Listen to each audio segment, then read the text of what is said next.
ఈరోజు మన గార్డెన్లో కొంచెం పచ్చిమిరపకాయ హార్వెస్ట్ ఉంది. అలానే గార్డెన్లో జరిగిన కొన్ని సాడ్ థింగ్స్ అలానే కొంచెం మంచి థింగ్స్ అనేది కూడా అంటే కొంచెం గార్డెన్లో చేసిన పనులంతా కూడా మీకు చెప్తాను. ఫస్ట్ అయితే మనకి పచ్చిమిరపకాయలు చూసారు అసలు చాలా ఎక్కువ పడిపోయినాయి. ఇక్కడ ఎర్రగా అయిపోతున్నాయి అన్నీ. నేను చూసుకోవట్లేదు ఏంటి ఇంత త్వరగా పండిపోతున్నాయి అనుకున్నాను నేను కూడా. అయితే కోసుకోకపోతే ఫుల్గా ఎర్రగా పండిపోతాయి మనకి. ఇదైతే అసలు 5 ఇంచ్ కుండి కూడా ఉండదు అనమాట. చాలా ఇది చూసారా భలే ఉంది కాయ. కలర్ వచ్చేసి ఇంత ఉంటుంది కుండి. ఎంత అయినా సరే మట్టి ఇంతే ఉంటుంది. ఇలాగా చాలా చిన్న కుండి కానీ ఇన్ని కాయలు ఎలా కాస్తున్నాయో మరి మీరు అర్థం చేసుకోవాలి. అంటే నేచర్ పోషకాల ద్వారా మనకి ఇంత బాగా కాపొచ్చుద్ది మనకి. చాలామంది వీటిని 15 into 15 ఇంచ్ గ్రో బ్యాగ్లో కూడా పెడతారు. ఒకవేళ ఆ ఇంచ్ అంటే మరీ 15 కాకపోయినా 12 into 12 ఇంచ్ పెట్టినా సరే మనం అంటే కొంచెం మంచి వెరైటీ అనేది సెలెక్ట్ చేసుకోవాలి. నేను విత్తనాలు వేయడం అయితే ఈ వెరైటీ వేసాను నాకు కాబట్టి ఈ సైజులో వస్తాయి. ఈసారి కొంచెం పెద్ద వెరైటీ వేసాను కాబట్టి కొంచెం పెద్దగా వచ్చే ఛాన్స్ అయితే ఉంది మనకి. మరి మీరేమంటారు? అంటే మనం వేసే వెరైటీ బట్టి కాయ సైజు ఉంటుంది కదా, అందుకని అలా అన్నాను. అట్లానే మనకి గార్డెన్లో పచ్చిమిరపకాయ సీజన్ అయితే స్టార్ట్ అంటే ఆల్మోస్ట్ ముగిసింది అనమాట. సమ్మర్లో కొంచెం కేర్ తీసుకుంటే ఇంకా బాగా కాయలు కాసేస్తాయి. ఇంకా వద్దన్న కాయలు కాస్తాయి మనకి. ఈ కుండీలో ఉందైతే కరెక్ట్గా 2 plants ఉన్నాయి చూసారా. 2 plants ఉంటాయి కుండీలో. అసలు ప్లేస్ ఎలా ఆక్యుపై చేసేసినాయి రూట్స్ నాకు కూడా అర్థం తెలియదు. చాలా బాగా కాస్తుంటాయి మనకి పచ్చిమిరపకాయలు అనేది. అలానే మనకి పచ్చిమిరపకాయలు ఎక్కువ కావాలంటే నేను ఇచ్చే మెయిన్ ఫర్టిలైజర్ ఒకటి చెప్తాను మీకు.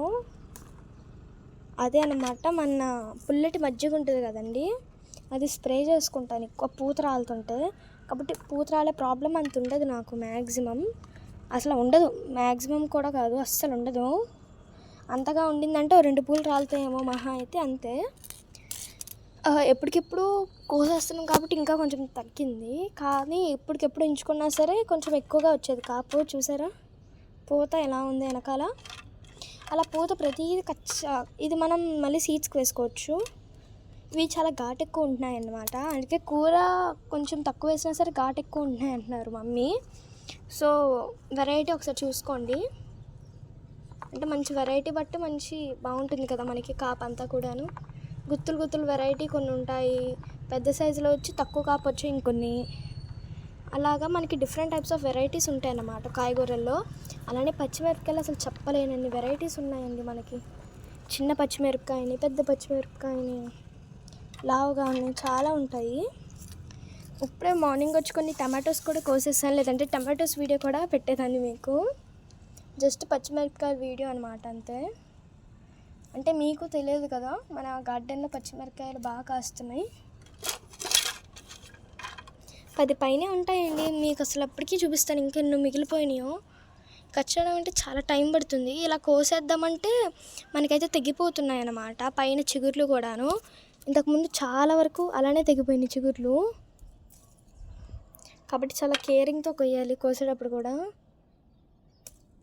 మొక్క కూడా చాలా వీక్గా ఉంటుంది అన్నమాట పచ్చిమిరపకాయకి. అదిగోండి ఇలాగ అయిపోతుంది అన్నమాట. ఇట్లా కోసేస్తున్నారు అంటే ఎలా వచ్చేస్తుంది పైకి. అందుకని చెప్పి మనం చాలా జాగ్రత్తగా కోసుకుంటే మనకి బాగా ఉంటుంది. వెళ్ళి మొక్కలో పడింది మనం పచ్చిమిరపకాయ మొక్క. ఎందుకంటే చాలు కదా, ఇంకా ఉన్నాయి. ఇవి కావాలంటే అప్పుడు కోసుకుందాము. అన్నీ కోసేసి మొక్క బోసవడం తప్పించి ఏముండదు. ఇద్దుకోండి అందుకే నాకు చిరాకు చేత్తో. అందుకే కొంచెం చూసారా కత్తిరితో కోస్తేమో టైం పడుతుంది. మరైతే మనకి జస్ట్ సగం ఇంకా పైనే ఉన్నాయి, చాలా ఉండిపోయినాయి. అదైతే మనం తర్వాత టమాటోస్ అనేది కోసుకున్నప్పుడు అప్పుడు కోసుకుందాము. చూసారా ఈ మాత్రం అయితే వచ్చాయి. పడితే గార్డెన్లో జరిగిన బ్యాడ్ అండ్ సాడ్ థింగ్స్ కూడా చెప్తాను మీకు. రండి. బ్యాడ్ అండ్ సాడ్ థింగ్స్ ఏంటంటే, ఫస్ట్ కొంచెం బ్యాడ్ అంటే అలా అని కాదు. ఫస్ట్ అయితే నేను ఇక్కడ టమాటో ప్లాంట్స్ అనేది మనకు ఉండేవి కదా, తీసేసాను. దాంట్లో ఫుల్ రెడ్ సాయిల్ కంపోస్ట్తో నింపిన మట్టి ఉంటే అది ఆరబెట్టాను. మళ్ళీ నా దగ్గర కొంచెం ఫర్టిలిటీ తక్కువ ఉన్న సాయిల్ కూడా కలిపి ఇలా ఆరబెట్టాను అనమాట. నా ప్రతి సాయిల్లో ఎక్సెల్స్ అయితే కంపల్సరీ ఉంటాయి. అలానే విరజాజి మొక్కకి మొగ్గలు అయితే ఫుల్ స్టార్ట్ అయిపోయినాయి. ఇదిగోండి ప్రతి చిగురుకు ఇలాగ వచ్చేసినాయి అనమాట మొగ్గలు. అలానే మన సన్నదాస్ చెప్పవసరం లేదు, ఆల్వేస్ బ్యూటిఫుల్ ప్లాంట్. చాలా మొగ్గలు అయితే వస్తున్నాయి. ఇంకా యాజ్ యూజువల్గా మందారం రోజు పోస్తాయి, పెద్ద చెప్పడం ఏముండదు. మందారాలకి రోజు కోస్తాను.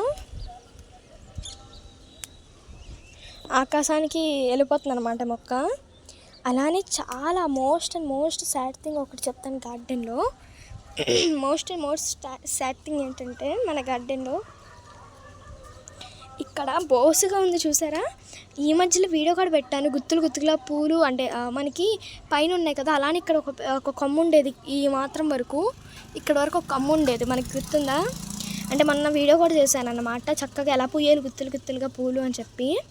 అసలు మొగ్గ ఎలా ఉడిందో తెలియదు. నార్మల్గా ఇలా చూస్తున్నా, నార్మల్గా ప్లాంట్ ఇప్పుడు ఆకులు అంటాం కదా, కొమ్మని కూడా ఇలా అన్నాను, ఇరిగిపోయి ఉంది. ఏంటి ఇరిగిపోయి ఉంది అని చూస్తే ఎలా ఇరిగిందో కూడా తెలియదు. కొమ్మ అయితే ఇరిగిపోయింది ఇక్కడ.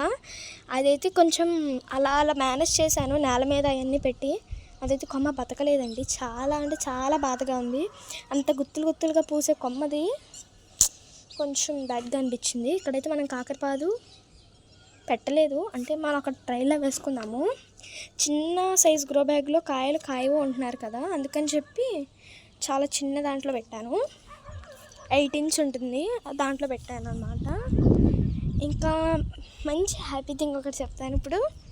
మన బ్యూటిఫుల్ సన్ఫ్లవర్ అసలు దీనికి తిరుగులేదు, అంత బాగా పూసింది. నేను ఇప్పుడు డైరెక్షన్ మార్చాను, అంటే ఒకసారి చూద్దాము మనం కూడా అని చెప్పి నైట్ అలా మార్చాను అన్నమాట. అంటే సన్ వైపు ఉంటుంది అంటారు కదా, సన్ వెనకాల ఉంది, మరి ఇటువైపు ఉంది. చూద్దాము సాయంత్రం కల్లా ఫేసింగ్ మార్చిద్దేమో అని. ఇదండి మన వీడియో. నచ్చినట్టయితే లైక్ చేయండి, షేర్ చేయండి, సబ్స్క్రైబ్ చేయండి.